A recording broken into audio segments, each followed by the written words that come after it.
한국사 교과서 국정화 결정에 대해 논란이 지속되고 있는 가운데 교계 입장도 엇갈리고 있습니다. 역사 교과서 논란, 교계 입장은 어떤지 잠시 후 소개합니다.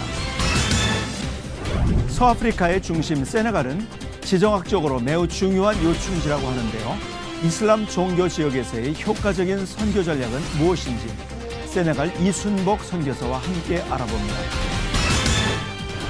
용인 캣맘 사건의 가해자가 10세 미만 미성년자로 드러나면서 형사처벌 연령대를 낮춰야 한다는 여론이 높아지고 있습니다.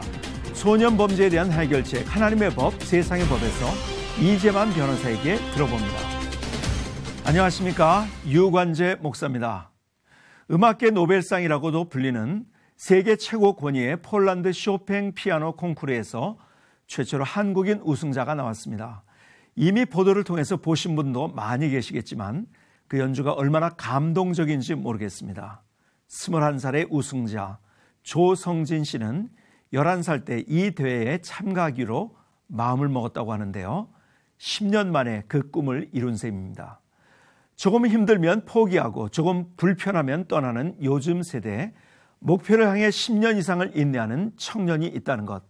이것만으로도 대한민국의 미래는 아직 희망적입니다. C채널 매거진 굿데이, 오늘은 10월 23일 금요일입니다.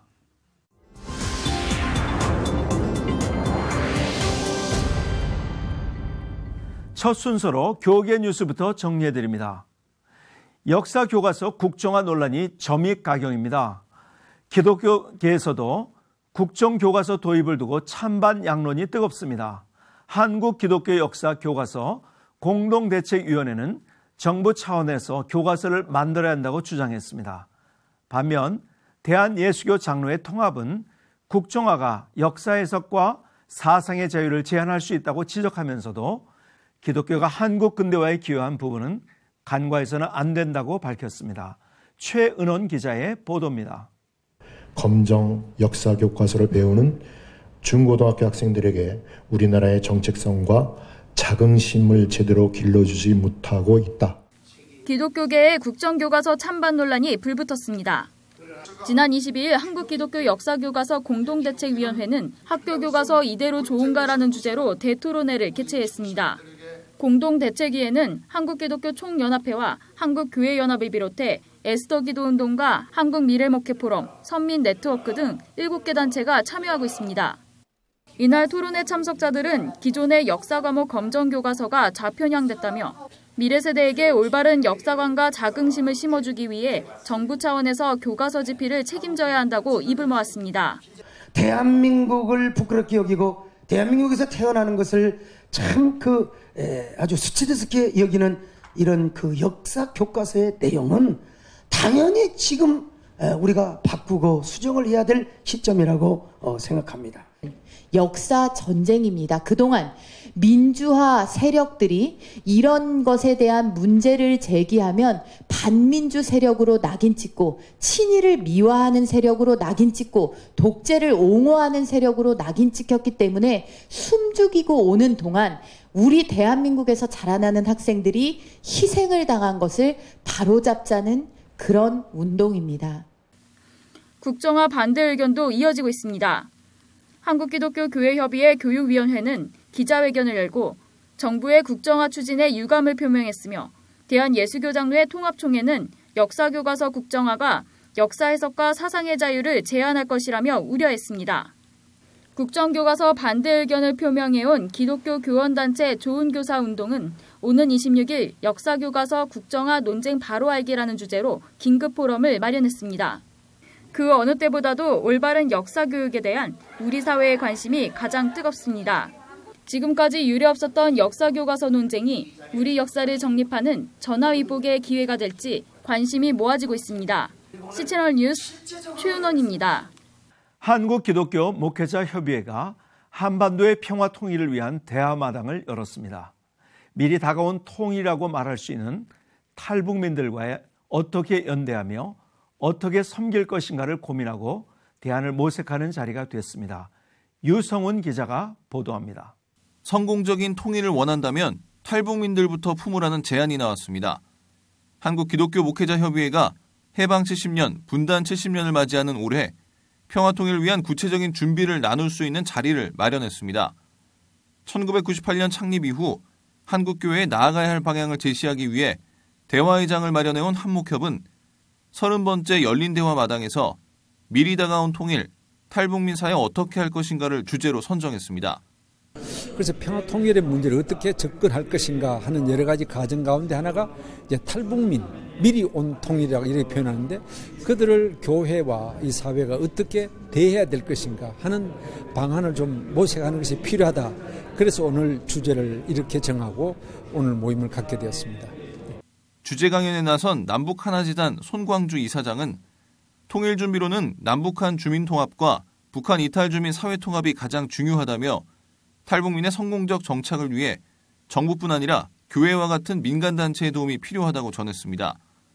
이어진 시간에는 주빌리 통일 구국기도회 전 사무총장인 하광민 목사가 통일 준비를 위한 성경 안에서의 모델을 제안했습니다. 하 목사는 탈북민 품기와 탈북민과 함께하는 교회 세우기, 한국교회 통일선교 컨트롤타워 구축하기 등을 소개하며 통일을 대비한 한국교회의 역할을 강조했습니다. 통일 이슈만큼은 정책 공유를 할 수 있고 그다음에 컨트롤 타워가 좀 생겨나서 좀 실질적인 영향력 그리고 통일 시기에 좀 아마 정부와의 소통 채널 이것이 우리 반드시 이제는 좀 한국 교회 안에 있어야 되지 않겠나 이런 것을 우리 한국 교회에다가 좀 제안하고 싶습니다. 미리 다가온 통일로 일컫는 탈북민들, 한목협이 마련한 대화마당을 통해 탈북민들과 어떻게 연대하고 섬길 것인지 소중한 의견을 나누는 시간이 됐습니다. C채널 뉴스 유성훈입니다. 이어서 그 밖의 교계 소식 전해드리겠습니다. 제1회 대광동문 선교대회가 지난 20일 서울 대광고등학교 취양 한경직 기념관에서 열렸습니다. 동문대회에는 기독교대한감리회 감독회장 전용재 목사와 숭실대 리더십 연수원장인 조성기 목사 등 대광 출신 교육자와 교직원 등 100여 명이 참석했습니다. 조성기 목사 인도로 진행된 예배에는 대광고등학교 큰빛 중창단의 찬양과 전용재 목사의 설교 등이 이어졌습니다. 대광고등학교는 1947년 고 한경직 목사와 북한 출신 교계 인사들이 설립했고 고 하영주 목사와 이영훈 목사, 이수영 목사 등 1000여 명의 목회자를 배출했습니다. 교단이 다르고 지역이 다르고 목회 형태가 다 다릅니다. 이러한 이질성이 대광 교육자들이라는 이러한 이름하에 하나의 동질성을 회복하게 되는 아주 기쁜 기회라고 생각합니다. 이번에는 나라 밖 소식입니다. 신앙 때문에 옥에 갇히는 일은 성경에만 있는 일이 아니죠. 이란에서 복음을 전하다 억류된 아부디니 목사의 소식은 저희도 계속 전해드리고 있는데요. 3년이 넘는 시간 동안 이란에 억류된 남편을 위해 눈물로 기도하는 가족들의 말할 수 없는 고통이 어떻겠습니까? 이제는 국제사회가 응답해야 할 때라는 생각이 듭니다. 뉴욕에서 전해온 소식입니다. Naghmeh Abedini continues her fight to secure her husband, Pastor Saeed Abedini's release from an Iranian prison. The latest stop on that fight is here in New York City at the United Nations. She was hoping to meet with Iran's president during his 7-hour visit to the country to address the General Assembly. She was not successful there, but she was able to get some messages to the Iranian delegation. We had the chance to speak with her. They know I'm here. They have received my notes and letters. That has been confirmed that they have received it, but they have not confirmed a meeting with me, yes. I don't understand it. I don't know how I get up every morning. I don't know how I am able to function as a single mom. And with 2 kids who are hurting, every time I travel, it's their fear of what if she doesn't return, comes back to them. They ask, they're hurting, and I have to leave them at a time where they're hurting the most. For the last 3 years, they haven't had a father, and they've been having a mom who's traveled a lot. And so it's very difficult, very painful, but God's given me the grace and the strength. Naghmeh tells me her husband has been in an Iranian prison jail for his Christian faith for half of his children's lives, and they're now beginning to ask the tough questions. When they were toddlers, it was not as hard. But they're starting to ask me the hard questions of why doesn't God answer? And why we've cried so much, we've asked him, we've begged him, and Daddy loves Jesus, why wouldn't God want to free him now? Nangmei plans to stay here in New York City as long as the United Nations is in session and there's a chance that someone will hear her message. Reporting at the United Nations, Ephraim Gray, CBN News. 다음 소식입니다. 프랑스의 지배를 받았던 서아프리카 지역은 이슬람 종교가 대다수를 차지하고 있습니다. 서아프리카 중심에 자리 잡고 있는 세네갈도 전통 종교가 있지만 이슬람이 대부분입니다. 아프리카 지역에서 이슬람의 영향이 얼마나 큰지를 보여주는 대목입니다. 이 세네갈에서 선교 활동을 해온 이순복 선교사를 오늘 저희 스튜디오에 모셨습니다. 안녕하십니까? 안녕하세요. 네, 반갑습니다. 네, 반갑습니다. 오늘 나와주셔서 감사합니다. 네. 세네갈에서 사역을 하고 계신데요. 지금 네. 얼마나 사역을 하고 계신가요? 저는 이제 불어권에서 사역은 5년 차고요. 예. 세네갈에서는 지금 3년째 접어들고 예. 있습니다. 그러면 세네갈에서는 지금 불어를 사용하고 있는 거죠? 세네갈이라는 네, 나라가? 공용어는 불어이고요. 예. 그 다음에 제일 언어로 사용하는 게 이제 월러프어가 있습니다. 월러프어. 네. 이제 그 나라 원래 말이지만 또 공용어는 이제 네. 네, 많은 종족들이 있어서요. 예. 예, 그 중에 월러프 종족이 한 42% 정도 차지하고 있어요. 그렇군요. 네, 뭐 플라니 종족이나 세레르 예. 종족이 이제 그 다음 순위로 가고 있는데, 예. 그 월러프 종족이 많으니까 아무래도 첫 번째 대통령이었던 생고르 대통령이 예. 그들의 사용하고 있는 언어가 아마 더 많았던 것 같아요. 예. 근데 6개의 지방어만 공용어로 이렇게 채택을 했는데 그 중에 제일 언어가 월러프어입니다. 그렇군요. 네. 세네갈은 지정학적으로 매우 중요한 위치, 서아프리카에 있으면서 네. 북쪽에서 계속 네. 이제 이슬람이 더 내려오는데 강력한 또 IS도 있고 네. 또 나이지리아 또 카메룬, 네. 니제르 이런 곳에서는 네. 보코하람의 세력이 또 보코하람이 IS에 충성을 맹세했어요. 네. 그래서 굉장히 좀 어려운 상황 가운데 있는데 좀 네. 상황이 어떤지요? 세네갈은 아무래도 이제 그 민족 종교가 있어요. 예. 마라보를 섬기고, 예. 그래서 우리가 알고 있는 원리주의 이슬람하고는 좀 차이는 있는 것 같아요. 네. 전통 종교와 합쳐진 예. 이슬람이었는데, 예. 이들 세력의 영향을 아무래도 받는 것 같습니다. 예. 그래서 제가 알기로는 몇 년 전에 비해서 이슬람 퍼센테이지가 지금 높아지고 있고요.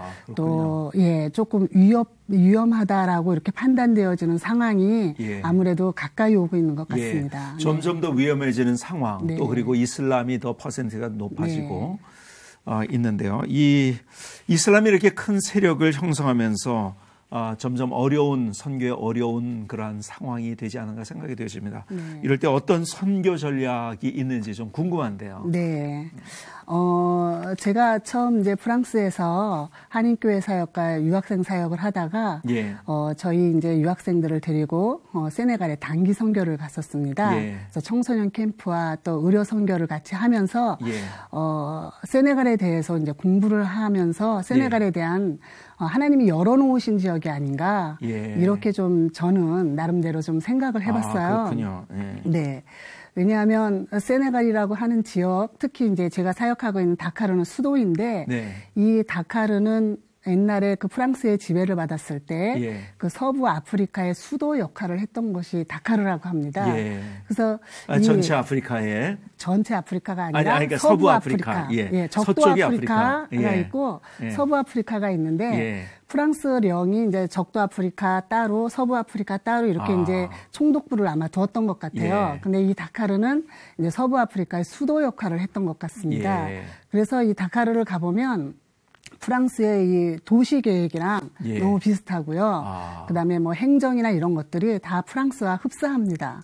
그리고 또 이 아프리카 불어권 아프리카에 있는 젊은이들은 다카르를 아프리카의 파리다 이렇게 얘기들을 하더라고요. 그렇군요. 네네. 그래서 아프리카에 있는 이 젊은이들이 조금 이제 공부할 만한 유수한 인재들이 뭐 프랑스나 뭐 미국으로 가지 않는 이런 젊은이들은 다카르에 와서 공부하기를 또 소원하고 있더라고요. 그렇군요. 그래서 저희는 이제 제가 소속되어져 있는 선교단체가 JDM인데 JDM은 캠퍼스를 중심으로 전도하고 또 제자 훈련하고 그럽니다. 네, 저희는 그런 대학생들이 모이는 지역을 이제 타겟으로 하고 있기 때문에 예.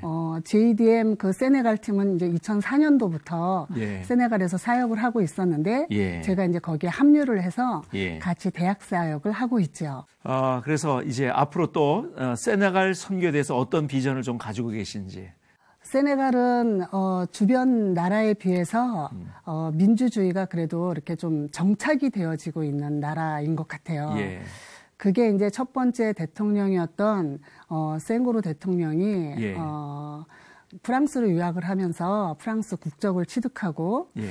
그리고 그 대통령이 프랑스인으로 예. 또 뭐 2차 대전 때 군대도 갔다 왔고 예.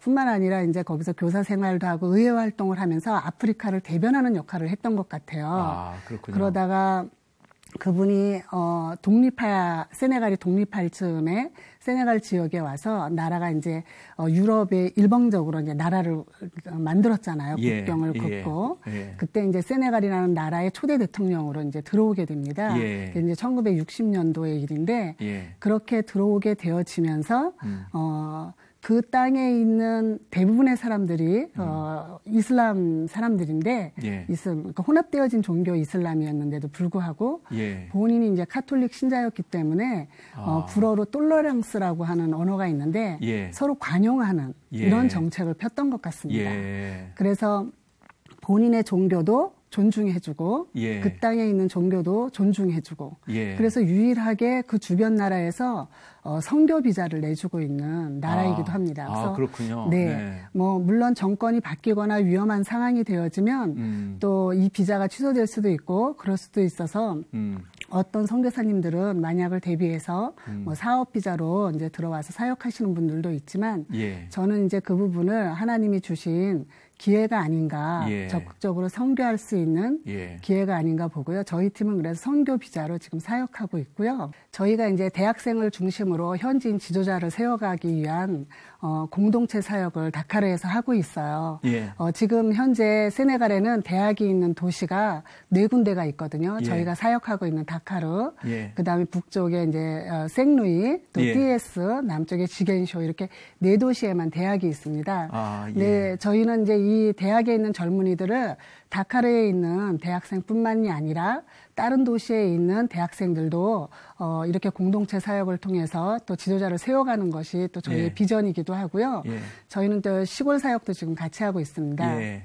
그래서 이제 내륙으로 들어가면 카프린 지역이 있는데 카프린 지역의 사냐마을을 중심으로 저희가 의료 선교도 하고 있었고요. 또 청소년 사역도 하고 있습니다. 지금은 그곳에 이제 청소년 비전센터를 짓고 있는데요. 네. 이 청소년들이 대부분 초등학교를 뭐 2명이 1명 정도 졸업한다 그래요. 시골에 예. 있는 애들은. 예. 근데 청소년들이 중도의 학업을 포기하지 않고 예. 끝까지 학업을 해서 다카르나 아니면 대학이 있는 다른 도시로 예. 대학을 진학할 수 있도록 돕는 사역을 하려고 그래요. 예. 그래서 이 청소년들이 그 마을에 있을 때에는 사실 복음을 전하고 그들을 복음으로 이렇게 변화시키는 건 너무 어려운 것 같아요. 예. 왜냐하면 온 종족이 다 예. 뭐 사촌에 팔촌까지 다 연결되어져 있기 때문에요. 예. 그러나 그들이 대학이 있는 도시로 나왔을 때는 아무래도 마음이 열리고 예. 또 복음을 받기가 쉽고 예. 저희랑 또 이미 관계성이 되어진 청소년들이 대학이 있는 도시로 나와서 저희 공동체랑 또 저희 사역자들이랑 만났을 때에는 또 월러프 종족을 얻는 일이 될 것 같아요. 예, 그렇군요. 지금 현재 이 월러프 종족이나 플라니 종족은 미전도 종족에 속해 있거든요. 예. 그래서 저희는 그런 비전을 가지고 사역을 하고 있습니다. 예, 네. 그렇군요. 선교 비자를 얻을 수 있는 그러한 나라이기 때문에 더 좀 네, 우리가 아주 강력하게 이제 이슬람이 어쩌면은 더 이렇게 몰려오고 있다고 생각이 되어지는데 네. 물론 이슬람 국가지만은 그럼에도 불구하고 더 강력하게 내려오고 있는데 네. 우리가 더 많이 가서 이렇게 복음을 전하고 또 많은 사람이 주님께로 돌아오는 역사들이 일어났으면 좋겠습니다. 네. 앞서 말씀 나눈 것처럼 아프리카 내륙에서 지정학적 위치나 여러 이유에서 세네갈이 매우 중요한 역할을 해야 할 것으로 보이는데요. 그 사명을 감당하는 주의 일꾼들이 든든히 서가길 바라고요. 선교사님 사역에도 큰 열매 맺으시기를 함께 기도하겠습니다. 오늘 선교사님 나오셔서 감사합니다. 네, 감사합니다. 감사합니다.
길고양이를 돌보던 여성 사망 사건의 용의자가 만 9살의 초등학생으로 밝혀지면서 소년범죄 처벌 적용 연령에 대한 논란이 뜨거워지고 있습니다.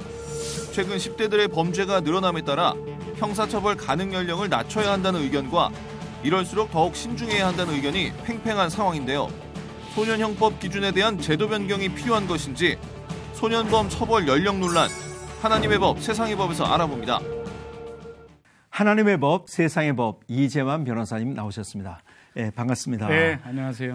나오실 때마다 점점 젊어지시는 것 같아요. C-채널이 아주 복 있는 방송인 것 같아요. 예, 감사합니다. 나오실 때마다 젊어지시니까.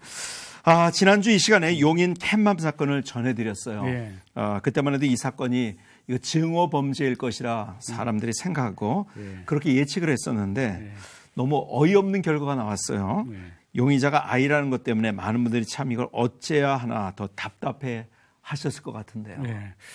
결국은 이제 지난번 용인 캣맘 사건의 범죄가 그 증오 범죄가 아니겠느냐 이래서 상당히 걱정했는데 막상 자꾸 보니까 그 범인이 초등학생이어서 그래서 상당히 사람들도 많이 놀랬고 또 그것이 이제 일종의 뭐 실험이다 장난이다 이러는데 근데 어떻게 어린아이가 옥상에서 그 높은 데서 동전만 던져서도 사람이 다칠 거라는 걸 알 텐데 그 무거운 벽돌을 아래로 던지면 분명히 밑에서 사람이 맞으면 다칠 거라는 걸 알 텐데 글쎄 말이에요. 어떻게 이런 일이 일어날 수 있었는지 참 안타깝습니다. 글쎄 말이에요.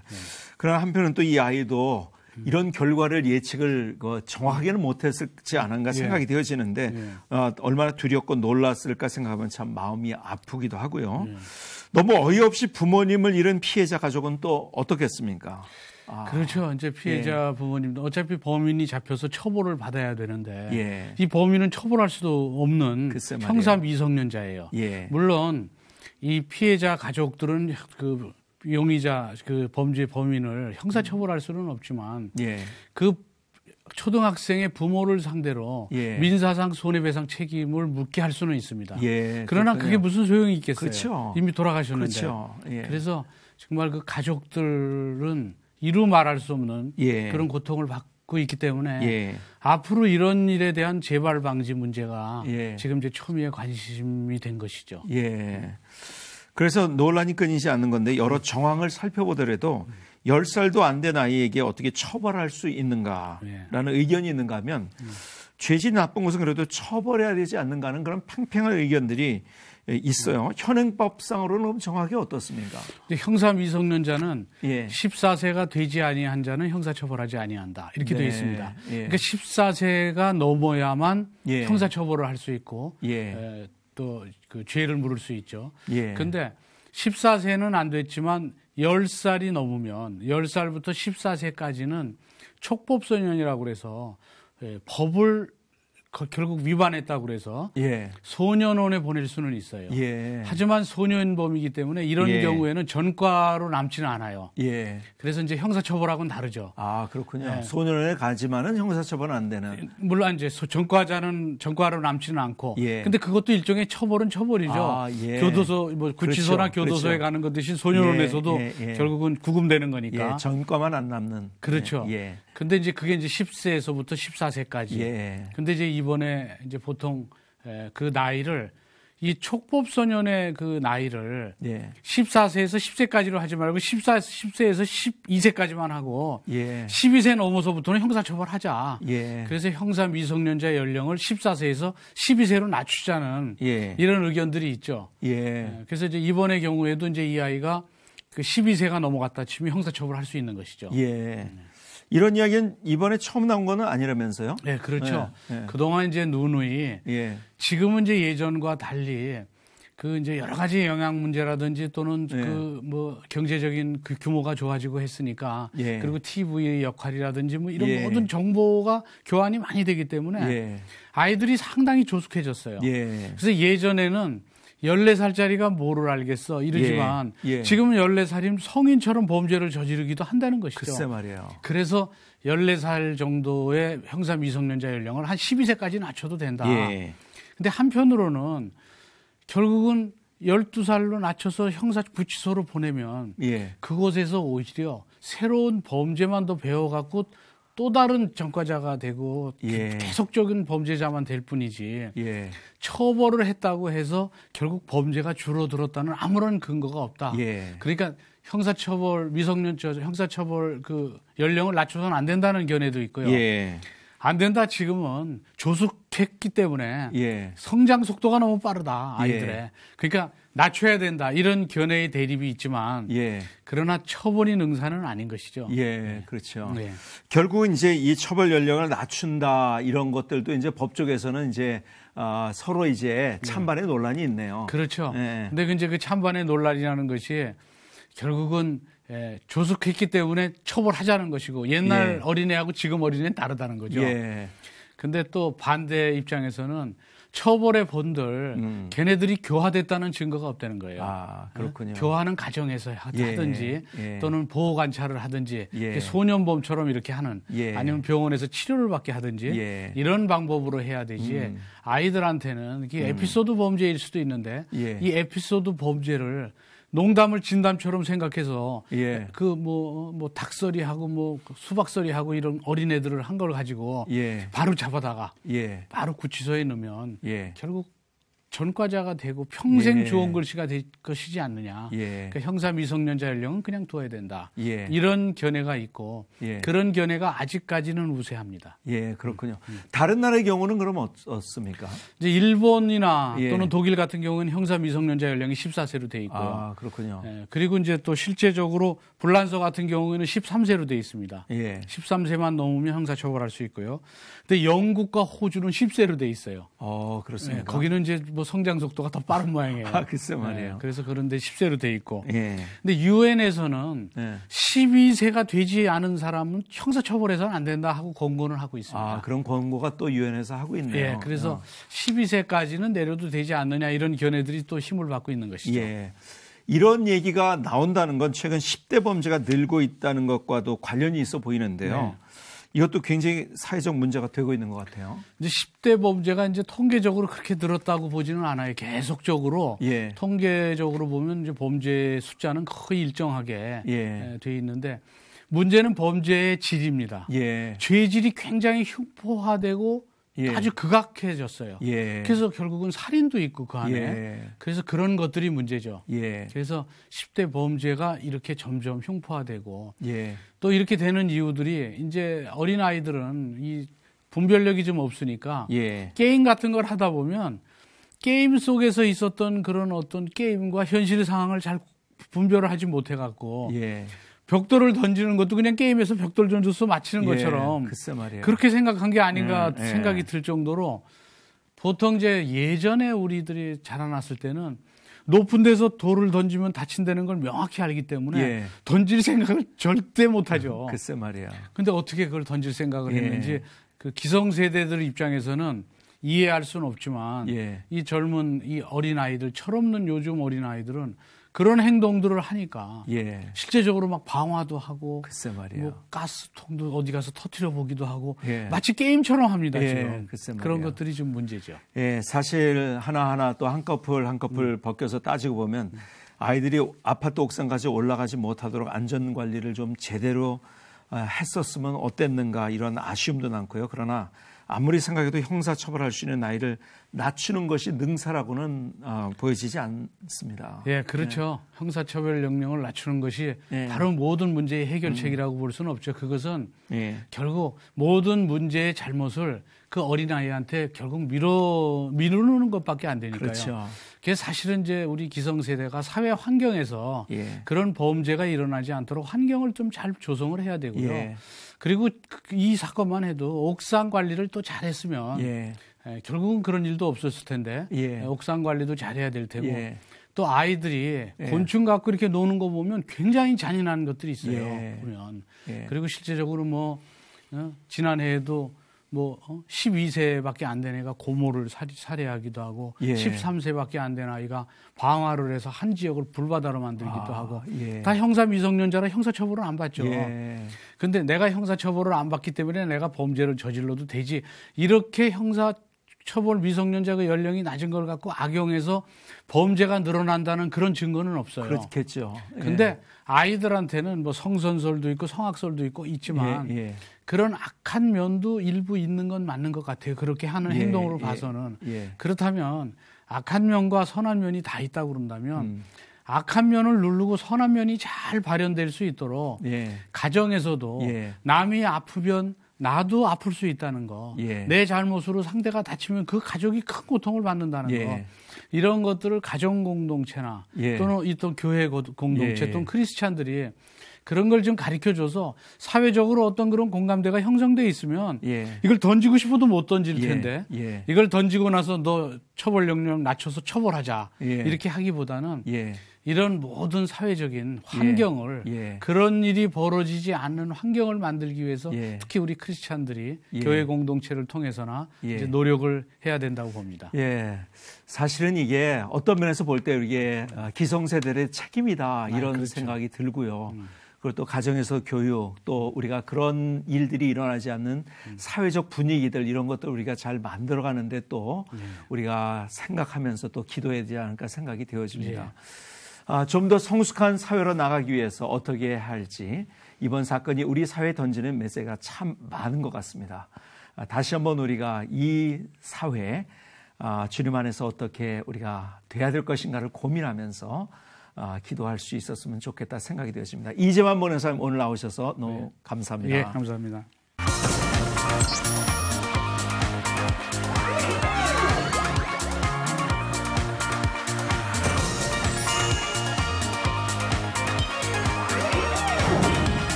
C채널 매거진 굿데이는 여러분의 참여를 기다립니다. 언제든지 아래 전화번호와 이메일로 연락 주시길 바라고요. 인터넷으로도 다시 보실 수 있습니다. 꼭 확인해 보시기 바랍니다. 전국 민간 어린이집이 보육 예산 삭감에 항의하기 위해 다음 주 월요일부터 집단 휴원에 들어간다고 예고했습니다. 7,000곳 이상 참여가 예상돼서 걱정이 큰데요. 최악의 사태가 발생하지 않도록 서로의 의견에 좀 더 귀 기울이는 자세가 필요해 보입니다. 한 주간도 마무리 잘 하시고요. 저는 다음 시간에 인사드리겠습니다. 시청해 주신 여러분 고맙습니다.